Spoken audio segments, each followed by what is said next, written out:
Tumayo tayo po yung basa ng salita ng Diyos.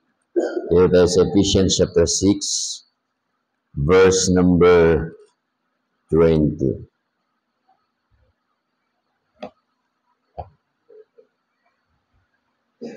Okay, kita niyo na mga brad? Okay, ready? Read. For which I am ambassador in bonds, that therein I may speak boldly as I ought to speak. Tayo po yung manalangin. Heavenly Father, we thank you so much for the reading of your words tonight. I pray that you are going to speak to us. In the name of our Lord Jesus Christ, Amen. Please be seated. Okay. Alaala lagi ha, pag prayer meeting. Pag prayer meeting, dapat 10 minutes yung prayer. Hanggang 15 minutes. Okay? Kasi prayer meeting maiksi lang. Diba? Dapat lagyan nyo ng oras. 10 to 15 minutes na prayer. Pag kaya nyo na ng 15 minutes, gawin natin 20. Pag kaya 20, gawin natin 30. Di ba?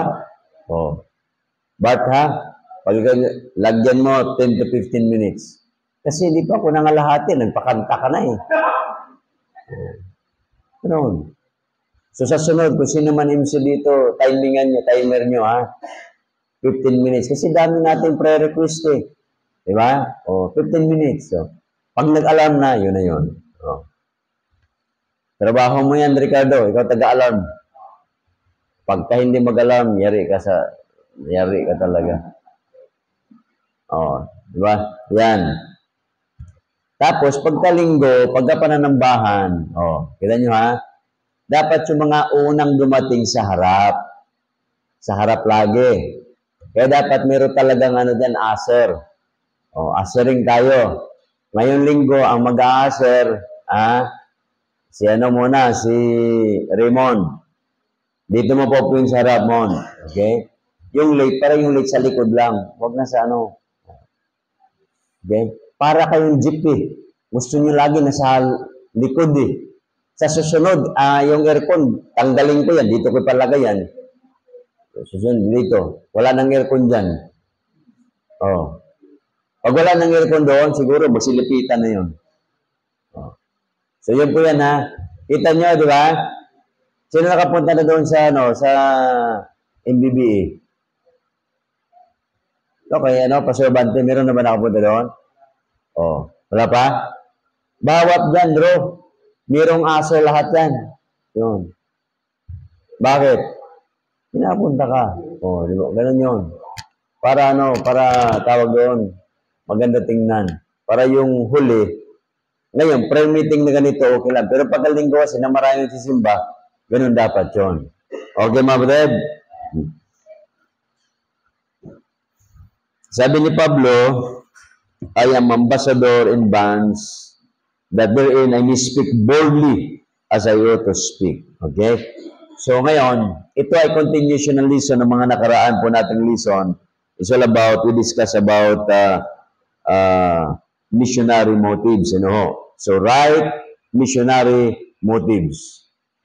Ito yung ating Itong mga missionary, yun po, sa Biblia, wala naman tayo makita dyan na word na missionary. Pero yung Ephesians, tingnan nyo, Ephesians chapter 4, verse number 11, ang nakalagay dyan, and He gave some apostles, some prophets, some evangelists, some pastors and teachers. Some. Yung word na evangelist dyan, yun yung ginamit na trabaho ng mga missionary. So dapat talagang trabaho ng mga missionaries is evangelist, to evangelize. Kaso nga lang, itong 19th century, nagiging popular yung word na missionary. Okay? Pero wala kang makitang word na missionary sa Biblia. Ang equivalent dyan ay evangelist. Ibinigay ng Diyos. Okay? So missionaries are called by God in local and foreign land. Missionaries are messengers of God sent into the area in order to promote biblical faith as well as kinakailangan yung tinatawag na to provide services to the people. Yung po yan. Yung tao, tuturuan ng tamang pananambahan. Ngayong linggo, ang tawag niyan, Divine Worship Service. Okay? Matuto yung mga tao. Ito yung mga missionary motives includes, number 1, ito yon. We are ambassador for Christ. Ang ginamit ni Pablo dyan, sabi ni Pablo, I am ambassador in bands. Oh. So lahat tayo dito, mapatid, ambassador po tayo. So we represent Christ. Sa 2 Corinthians 5:20. 2 Corinthians 5:20. Ano sabi diyan? Now then, we are ambassadors for Christ. As though God did beseech you by us, we pray you in Christ's stead, ye be reconciled to God. So tayo po ay mga ambassadors. We are official representatives of heaven. So ibig sabihin tayo rito, tayo ay representante. Yung ngayon ay election yan, di ba? So meron tayo. By the way I'm sorry. I don't like party list. Ayoko niyang party list. Bakit? Security party list. Hindi naman security guard yung kandidato eh. Magsasaka party list. Magsasaka ba yun? Hindi. Oh. Mga ano yan, mga may kaya yan. Kaya, kababaihan, party list. Oh. Sa daming babae. OFW, party list. Hindi naman OFW nakaupo dyan. So, I don't like that idea. Bakit? Halimbawa, binoto ko yung kababaihan. Hindi naman ako babae. Nakuha niyo, kapatid? Binoto mo yung magsasaka. Hindi naman magsasaka yung nandun eh. Kaya, nung araw, wala yan. Nung umupo, si President Aquino, Cory Aquino, nagkaroon ng party list system sa Pilipinas. But before, wala yan. Kasi ang dami na nating representatives. Tinalo pa natin ang Amerika eh. Sa liit ng bansa natin, tinalo natin ang Amerika sa daming representative. Ang dapat lang yan, isang probinsya, isang representative. At yung representative na yun, i-designate. Ikaw ay sa sports, ikaw ay sa science, ikaw ay sa agriculture. Sa dami.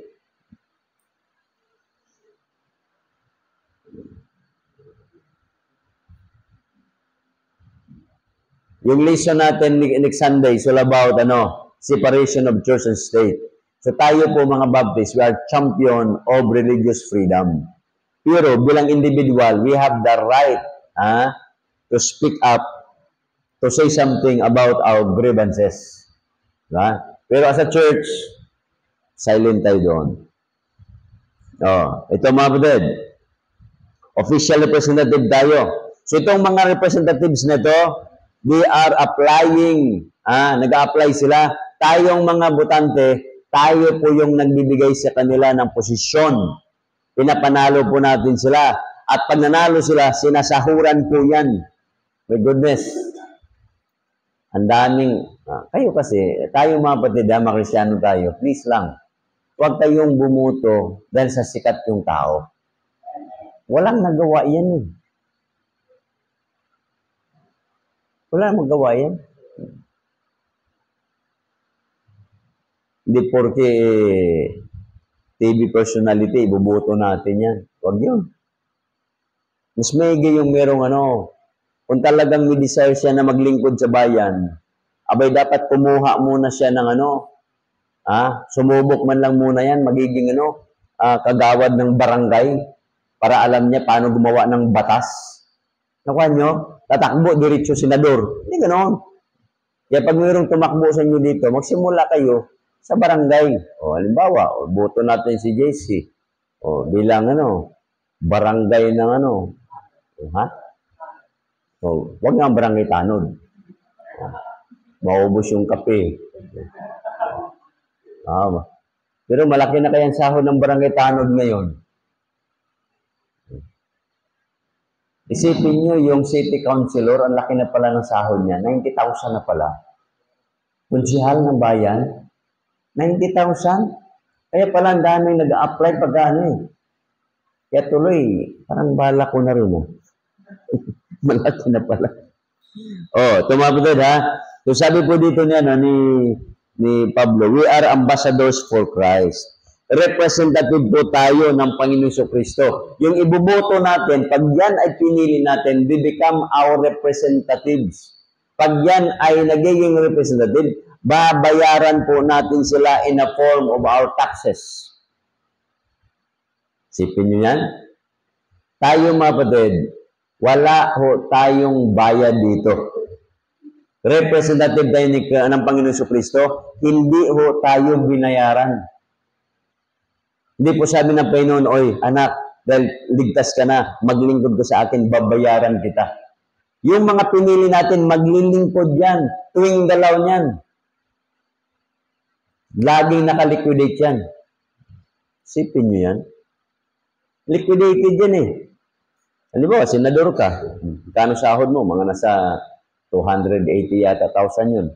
Pagkatapos, every year, meron kang at least 6 million.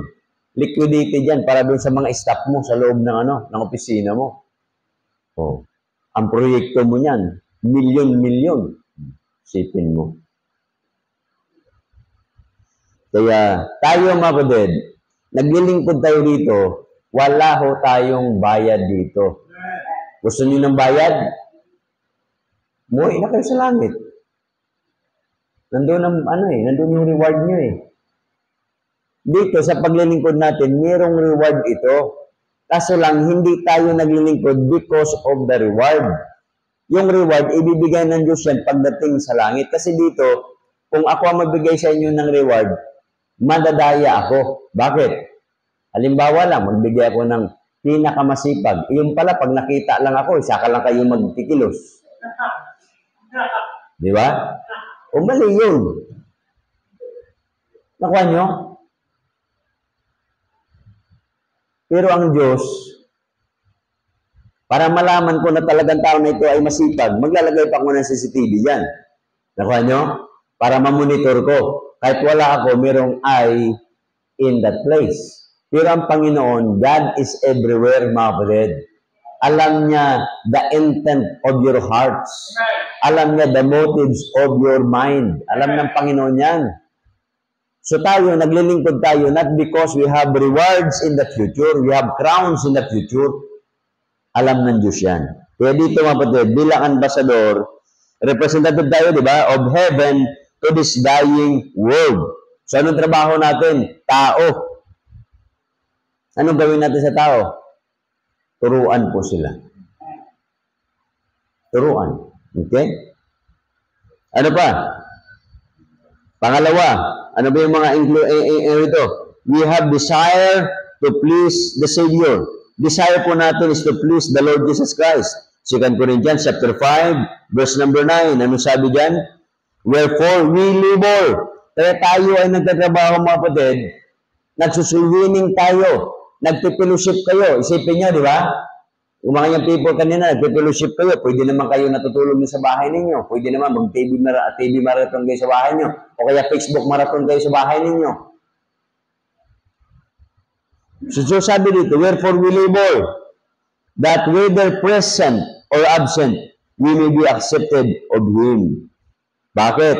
For we must all appear before the judgment seat of Christ, that everyone may receive the things done in his body according to that he had done, whether it be good or whether it be or bad. Knowing therefore the terror, akala nyo hindi terror ang Panginoon? Nakalagay dyan, no? Knowing therefore the terror of the Lord, anong meron? We persuade men. Bakit?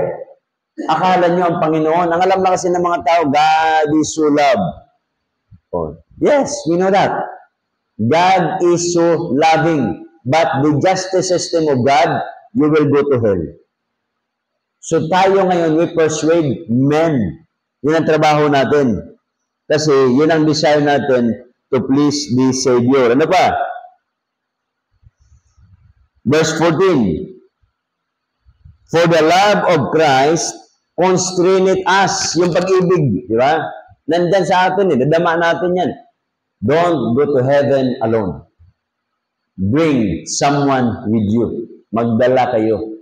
Kaya mga kapatid, ang example nga dito, ang buhay ng Panginoon, in His lifetime, 12 yung naakay niya. So dapat yung halimbawa ng Panginoon, in your lifetime, in our lifetime, dapat mayroong 12 kang maakay sa Panginoon. Ako, dahil pastor ako, dapat mayroon akong 12 na maakay. Oh. Diba? Pastor ako Kung missionary ka, you need to train another 12 missionaries. Oh. Kayo din. So, bawat sa atin, we have a responsibility to fulfill. Bakit? Merong example halimbawa ng Panginoon. O, tingnan natin hanapin natin yung word na example ng Panginoon.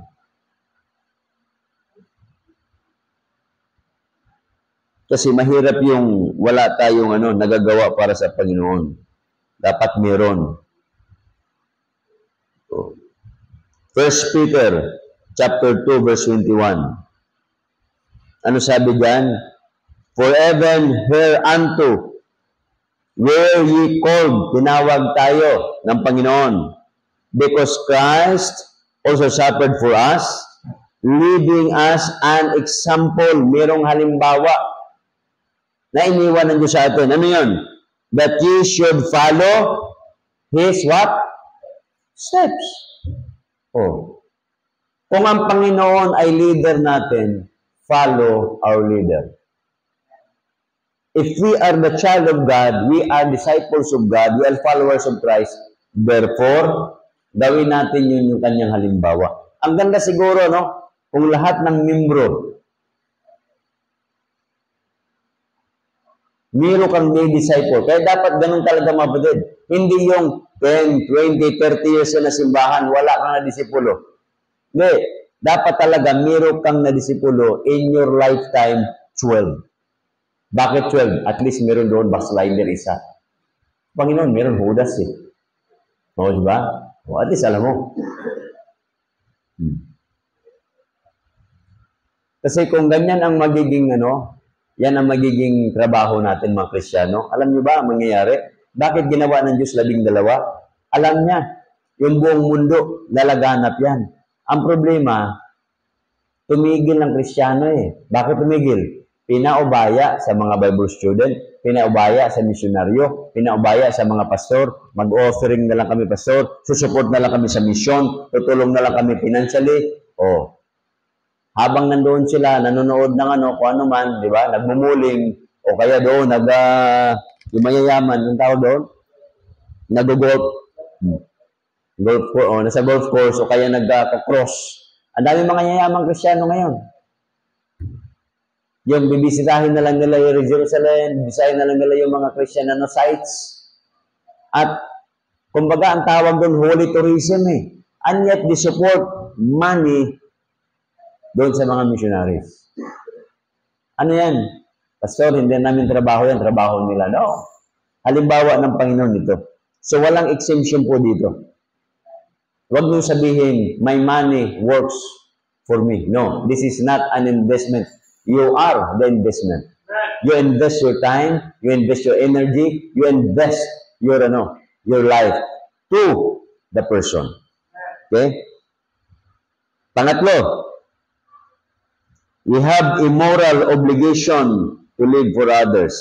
May obligasyon tayo Because somebody nagbigay ng oras sa inyo, sa atin. Somebody is praying for you. Kaya nga may kanta dyan, di ba? Kinakanta natin Someone is praying for you. So, ibig sabihin, because of the prayer of that person, tayo invested prayer, pinag-pray natin yung mga tao, na, gaya halimbawa, this coming Sunday, mayroong evangelistic, we pray in advance na yung puso ng mga tao, yung isip ng mga tao, God will cover them. God will touch their hearts. God will save them. Yun po yan. So in advance, pinag-pray natin yan para pag nakapakinig ng salita ng Diyos, malambot na yung puso ng tao. Amen mga kapatid? Oh. Sipin nyo, ilang beses na ako naka-attend ng evangelistic meeting. Oh. Ako nga, nag-preach ako ng evangelistic meeting, puno yung kongregasyon doon sa may Quezon. Daming tao. Talagang tumudo ako. Wala nag-forward kahit isa. Sabi ko, may mali talaga eh. Ang ganda naman, pinag-pray ko. Ang ganda naman. Tinawag ko yung pastor na taga doon. Pambihira. Binasa lang yung John 3:16, nagsipurwadan yung mga tao. Sipin mo yan. So, ibig sabihin, sometimes, akala natin, magaling na tayo, Diyos pa rin ang magligtas sa tao. Sa ano din, sa may Pampanga, preach ako, necrological service, puno yung tao, yung bahay.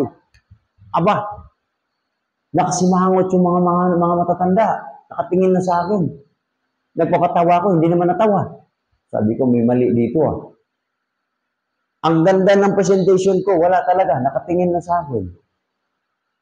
Sabi ko doon sa isang pastor na nandoon, Pastor, ituloy mo nga. O, John 3:16 lang din. Binasa lang. Doon sa lingwahe nila. Binasa sa lingwahe nila. Ayun. Nagsitaasan ng kamay. Tumanggap yung mga tao doon. So sometimes, gamitin natin yung local language to them.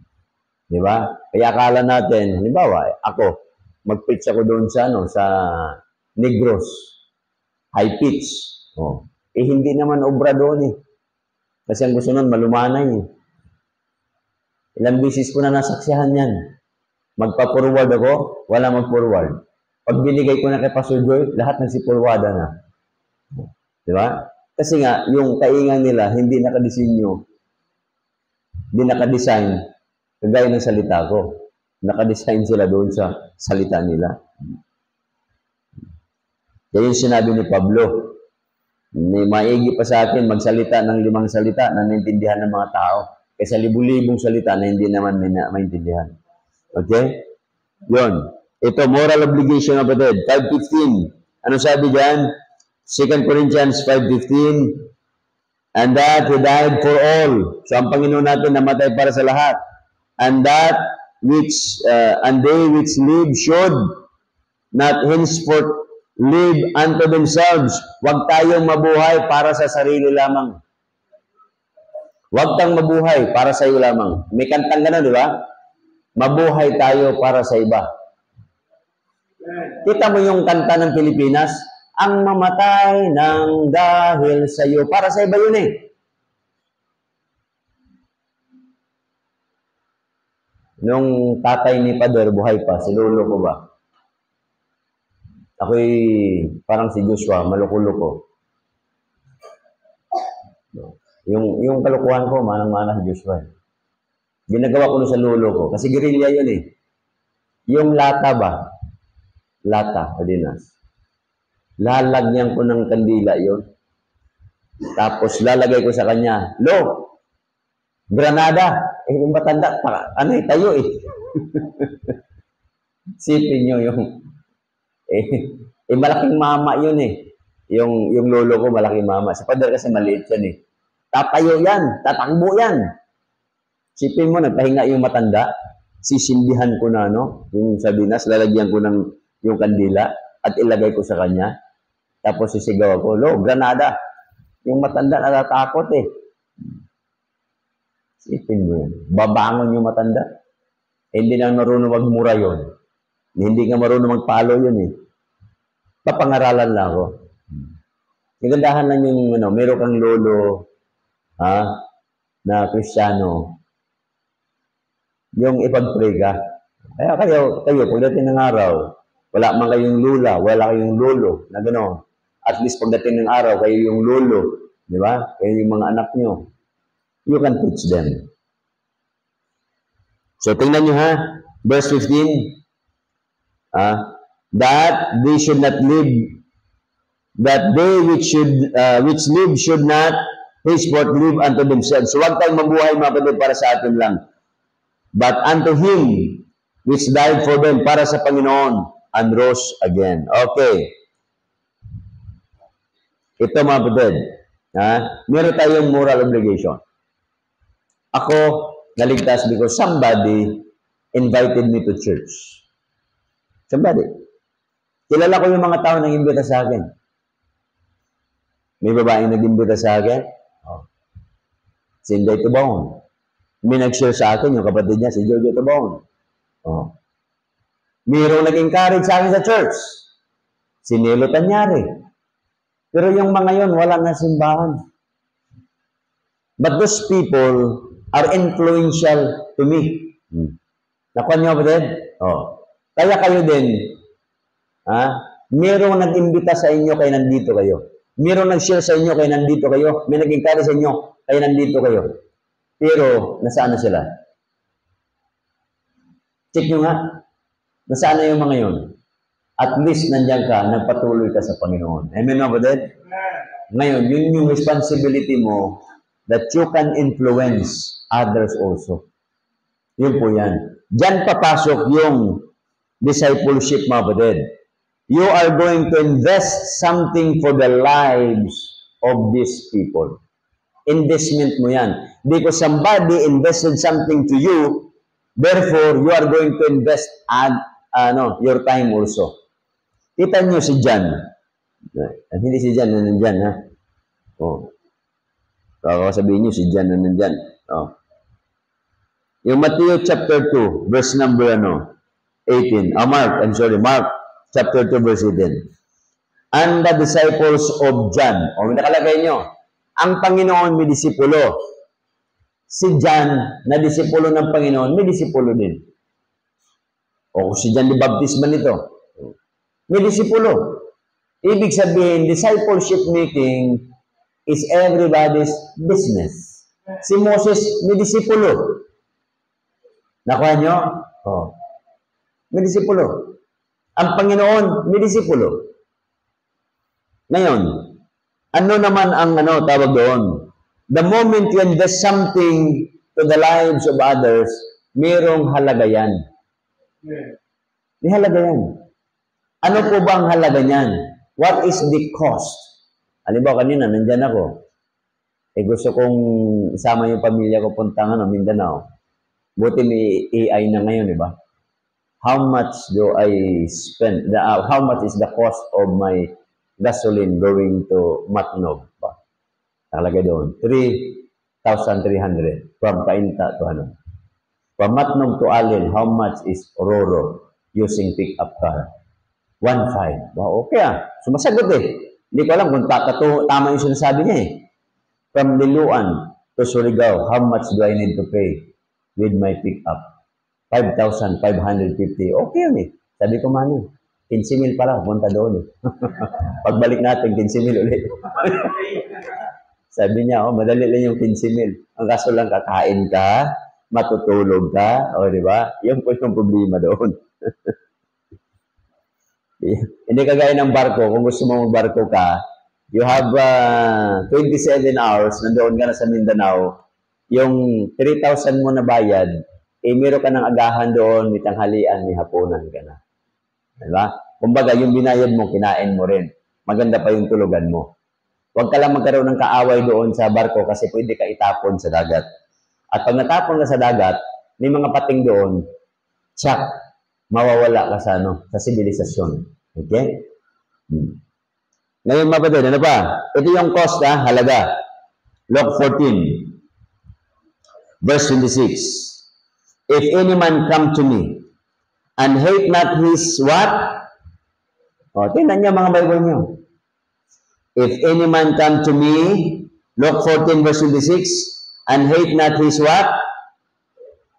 Father, and mother, and wife, and children, and brethren, and sisters, yea, and his own life also, he cannot be my disciple. Mabigat po ito. Ibig sabihin nito, hindi ibig sabihin awayin mo tatay mo, awayin mo nanay mo, awayin mo yung misis mo, awayin mo yung mister mo, awayin mo yung kapatid mo, awayin mo yung mga kaibigan mo. Hindi ibig sabihin noon. Okay? Huwag kang mangaway. Kasi hindi mo madala yan pag inaway mo eh. Nakuha niyo mga kapatid? Pag inaway nyo, hindi mo maakayan. Kailangan pagandahin mo yung iyong pagiging asin at pagiging ilaw ng sanglibutan. Okay? Yun po yan. Verse 27. And whosoever doth not bear his cross and come after me cannot be my disciple. Oh. Ano bang meron sa cross? Nakita na ba kayo cross na foam lang? Mabigat ho yan. Ibig sabihin, there is a burden that you are going to carry. There is a burden that you are going to pray. There is a burden that you are going to look forward. So, meron. Sipin mo, kung hindi pa ligtas yung nanay mo, hindi pa pray mo na maligtas. Hindi pa naglilingkod yung tatay mo, pag-pray mo. Kasi, pag tumigil ka, paano pa yung ano? Tingnan nyo ha. Si Charles Spurgeon, nung namatay, makinig kayo maigi. For how many years, every Sunday, yung kaibigan ni Charles Spurgeon, iniimbitahan niya sa simbahan. Nakapagsimba ba? Hindi. Hindi nakapagsimba. But nung namatay si Charles Spurgeon, pumunta yung kaibigan na yun, umiyak. Sabi ng mga membro, sino po ba kayo? Ba't kayo umiiyak? Kamag-anak ba kayo ni Charles Spurgeon? Kayo ba'y, Hindi, kaibigan ko siya. Ganun ba? Ano pong sanhi? Bakit kayo umiiyak? Kaya ako naiyak kasi nga po, wala na mag-iimbita sa akin. Oh. Di ba? Grabe, isipin mo yan. It's not only 1 year. It is not only 10 years. Oh. For so many years, hanggang kamatayan ni Spurgeon, yun, inimbitahan niya yung kaibigan niya. At yung kaibigan niya, never na dumating doon simbahan, pero nung namatay siya, pumunta. So doon, naligtas yung tao. Nakuha niyo ba, Dad? So kung tumigil sa Spurgeon, kakaimbita. Kaya kayo, huwag kayong magsawa. Kasi nga mga baded, sometimes, yung disciple ninyo, baka kako yan ay parang buto ng nyug na pag tinanim mo, uusbong yan, mamunga yan after 7 years. Mapalad ka naman kung yung iyong disciple, parang kamatis. After 3 months, harvest ka na. Nakuha niyo mga baded? Oh. Kaso lang, after 3 months, hinarvest mo na, for how 2 to 3 months na yan, namamatay, magtatanim ka na naman ulit. Pero yung nyug, matagal na mamunga, patay ka na, namunga pa rin. Di ba? Kaya wag nating madaliin yung bunga. Tsagain natin. Wag natin silang, ayan, kulit naman yan. Alam nyo, tanggap na natin, may tao talagang laging tinuturuan, laging pinapangaralan, laging pinapaluak. Huwag kayong magsawa. Tingnan nyo ha. Huwag nyo pagsawaan yung mga disciple nyo kasi ganito yan eh. You are investing for a lifetime. Kaya pag tinanong natin, ano ba ang papel ng nanay? Ang nanay hanggang ngayon, nagpapasensya yan sa anak. Kahit tanungin natin si architect, pinapasensyahan siya ng nanay niya eh. Di ba architect? Hanggang ngayon. Yung nanay, siyempre malaki na yung anak mo, professional na. Galit man yan, hindi na lang magsasalita. Nakuha nyo? Misis ko nga eh. Hindi nang salita yan eh. Kaya yun, nakasakit tuloy. Kiniking-king na lang. Ganun mga batada, ito po yung cost nito ng discipleship. Kasi, we have a moral obligation to live for others. Pagdating sa Luke chapter 14 verse number 33. Yun nyo dyan. So likewise, whosoever he be of you, that forsaketh not all that he hath, he cannot be my disciple. Ang bigat nito Isipin mo, lahat ng meron ka, i-forsake mo. Pastor, ibig sabihin, titigil sa trabaho ko? Hindi. Ibig sabihin, trabaho mo gamitin mo into a mission work. Bakit? Wala ka bang katrabaho doon? So, yung katrabaho mo, mimissionin mo yan. Nakuha niyo, kapatid? Yun ang ibig sabihin ng forsake it all. Hindi ibig sabihin tumigil ka. Ibig sabihin, pastor, sa eskwelahan ko, tigil na sa pag-aaral ko. Hindi rin. Ibig sabihin, yan ang ministry mo. Oh. Ganun mga kapatid, oh. Kasi pagka meron ka na, ay may trabaho ako. Trabaho ka ng trabaho na lang, walang ministry. Ay, i-give up mo yung ibang oras mo para makapag-ministry ka. Business ng business ka, wala ka ng oras sa Panginoon. I-give up mo yung ibang time. Para ano? Yun ang ibig sabihin doon. Na i-give up mo. Hindi i-give up mo yung, alam ka, may misis ka, i-give up mo yung misis mo kasi mag-ano ka, magka-pastor ka. Subukan nyo nga, yung may mga boyfriend, girlfriend dito, give up nyo. Hindi nyo magawa yun eh. Ang ibig sabihin dito, i-balance mo yung oras mo. Ha? Yan po yan. Kasi kung wala ka naman pala, puro ka trabaho, wala ka sa Panginoon, abay, magpalit ka ng trabaho mo na makapaglingkod sa Panginoon. May business ka, hindi ka na mapaglingkod sa Panginoon, magpalit ka. Mag-pray ka ng ibang negosyo. Siyempre, kung ang negosyo mo, motel, puro makasalanan doon, give up mo yun. Kasi mahahawa ka doon. Business mo. Alam niyo, pagdating ng araw, nagtayo si Ricardo ng negosyo, sabungan. Tira doon, puwapasok pang derby. Di ba? I-give up mo yun. Kasi nga, hindi yan ang trabaho na anak ng Diyos. Okay? So, magbago tayo. Kaya ito mga padada, mayroon pong investment dito na gagawin natin. So, recap ko lang right missionary motives includes we are ambassador for Christ. We have desire to please our Savior. We have immoral obligation to live for others. Ngayon, tayo po ay mga discipler. Yung ating pong inaakay, those are people, others po yan. Okay? Those others, we are going to invest something to them valuable. Ano yon? The Word of God. Sipin mo, nabigyan mo lang sila ng salita ng Diyos. Lalago yung salita ng Diyos sa puso nila. Pagdating ng araw, pagka hindi ka maingat, ito yan eh. Yung teacher ko, Pastor Wilmente, sabi ko, Pastor, meron ba sa Biblia yung natisod? Wala, Brad. Yung magtampo, wala din. Kaya ang Kristiyano dapat, huwag matisod at huwag magtampo. Kung meron mang tiso doon na offended, ibang term po yun. Okay? Then, nagtanong ako, Pastor, bakit ho? Pastor Belmonte bakit ho? Kasi prayer meeting di ba? Kainta. Tuwing Wednesday, laging prayer request ng mga membro, spiritual growth. Di ba? Paglagong spiritual. Sabi ko, bakit kailangan pag-pray yung paglagong spiritual? Ang sagot nung matandang Pastor Belmonte, yun yung mga Kristiyano. Kaya nagpe-pray sila kasi wala pa silang ginagawa sa loob ng simbahan. Sabi ko, anong klaseng gawa? Kung meron silang dinidisipulo, hindi na sila mag-pray ng spiritual growth. Ang ipag-pray nila, yung kanilang disciple. Okay Sabi ko, ayos Kasi, nagiging tatay ka, nagiging nanay ka, nagiging kuya ka. So, may inalagaan ka. You are always concerned doon sa inalagaan mo than yourself. Kasi ikaw, magsasakripisyo ka na. And that's true.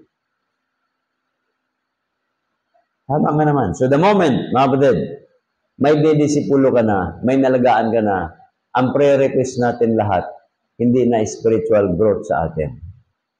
The spiritual growth of our disciples. Amen, mga kapatid? The spiritual growth of the new members. Tumayo po tayo mo na lang. Heavenly Father, we thank you so much. We pray. Na bawat sa amin, we have a moral obligation. We have a spiritual obligation. to share your words to others. Palaguin niyo po ang mga anak po ninyo, O Diyos.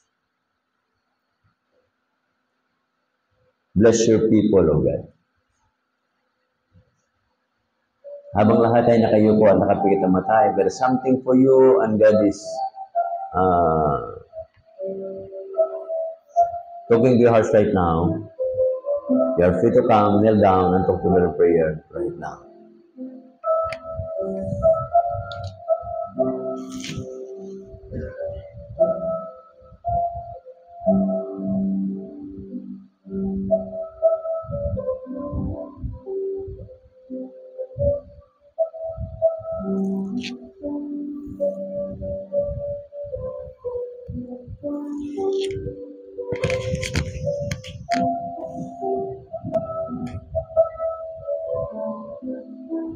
Father, we thank you sa mga palaala po ninyo.